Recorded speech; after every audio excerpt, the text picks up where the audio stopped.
urakeye, usa neza, ariko witonde ntugakore ibyaha ngo utazabona ishyano rirenze bwa buturage wabagamo, utazabona ishyano rirenze bwa burwayi Imana yagukijije. Muzi icyo bivuze?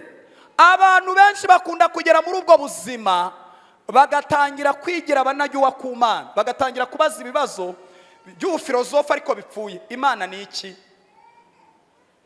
Agasiba umurimo w'Imana akawica uko ashaka. Wari wagiye he? Nari nagiye muri siporo. Nuko uhaza. Nta muntu ukora siporo adahaza, nta wubaho. Umuntu usaba Imana ibiryo ntajya muri siporo. Ibyo ndabibabwiye. Impamvu nuko uhaza. Ukiri iwanyu utaraba muzima nk'uko uri muzima, nta siporo wajyagamo.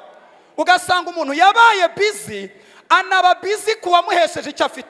Mbagira inama, ngiye kubagira inama muri riteraniro kandi ikomeye. Mundebe hano, mu makosa mutazakora ni ugutakaza imbaraga zabahesheje icyo mufite, kuko nimuzitakaza n'icyo mufite muzamugitakaje. Ndabona mutanyumvise. Reka mbaho urugero. Abadamu mwese mugire muke, Imana yabemereye umugisha mwese. Muvuga ngo amen. Umugisha yabemereye ni uwuhe? Mujya musoma muri Bibiliya umubabaro, cyo bita pain mu Cyongereza. Yaravuze ngo mu gihe cyo kubyara Imana izabihari.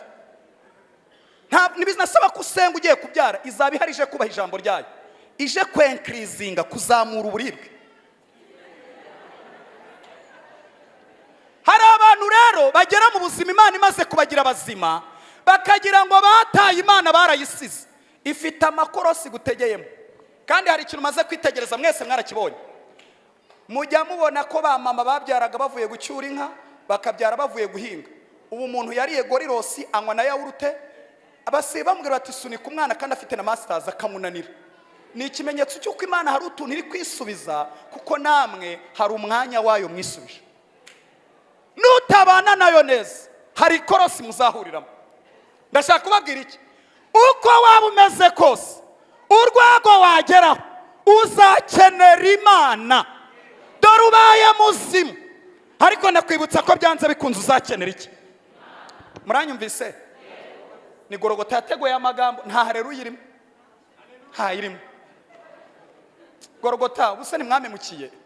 Ubundi ntera za haleluya nyinshi, none nta haleluya iri muri aya magambo. Nta irimo. Nta irimo. Mushumba aya magambo nta haleluya irimo. Icya kabiri, abagabo muri hano mugira mutya. Namwe Imana yabemereye umugisha, muvuga ngo turawufite nanjye ndimo. Uwuhe? Icyuya. Imana yaravuze ngo umugabo kugira ngo abone umutsima wo mu butaka. Ni nayo mpamvu muri Bibiliya yose kuva mu itangira kugeza mu byahishuwe nta mugore w'umunebwe ubamo. Nta ubamo muri Bibiliya.